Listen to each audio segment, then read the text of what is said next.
నిన్న mother Teresa meeting అయితే అయిపోయింది. మీటింగ్ అయిపోయాక నిన్న జమస్థాన్ పెళ్ళి, దాసర్ల పెళ్ళి రెండు ఒక ఊరు పేరే. ఆడైతే మా బ్రదర్ అయితే పెళ్ళి ఉండే, పెళ్ళికి పోదాంరా అన్నారు. సరే అక్క పోదామని చెప్పేశాను. పోదామన్నాక మేము ఎంతమంది 11 మంది అయ్యాము. 11 మందిలో పెళ్ళికి పోతన్నాలో నలుగురం అయినాం. నలుగురం అవుతున్నాం కదా, ఈ ఆటో కిరాయి ఎక్కువ అడుగుతుంది, వేరే ఆటో కదా సరేలే అని చెప్పేసాను. ఊళ్ళో పోయినాక ఫోన్ చేస్తాం రా అని చెప్పారు. ఊళ్ళో పోయినాక తీరాడు పోయినాక ఏమనుకోరంటే వాళ్ళు ఊరికి ఆమెను ఫోన్ చేసి బతలాడడం ఎందుకు, మనకు నచ్చినట్టు మనం పోయేదానికి అన్నారు అని వాళ్ళు బండ్లు ఉన్నోళ్ళు వాళ్ళే పోయారు.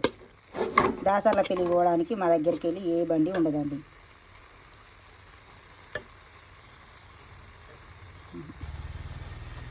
ఊళ్ళో పోయినాక ఫోన్ చేస్తాం రా అని చెప్పారు. ఊళ్ళో పోయినాక నాకు ఫోన్ చేయాలి కదా, నాకు ఫోన్ చేయలే వాళ్ళు.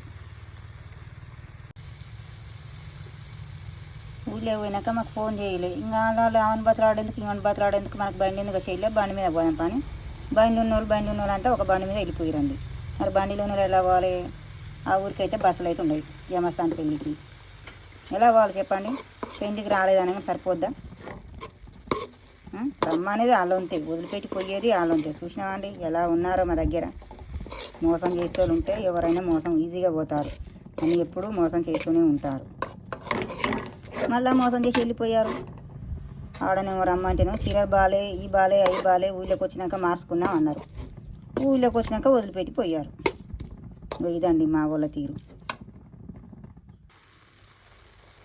మా ఊరోళ్ళు మోసం చేసి పెళ్ళికైతే పోయిరండి.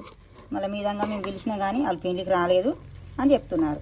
ఎవరిని నమ్మాలండి ఈ రోజులలో చెప్పండి? చూసావా, ఇలా మోసం చేస్తూ ఉంటే యాన్నైనా మోసపోతూనే ఉంటాం.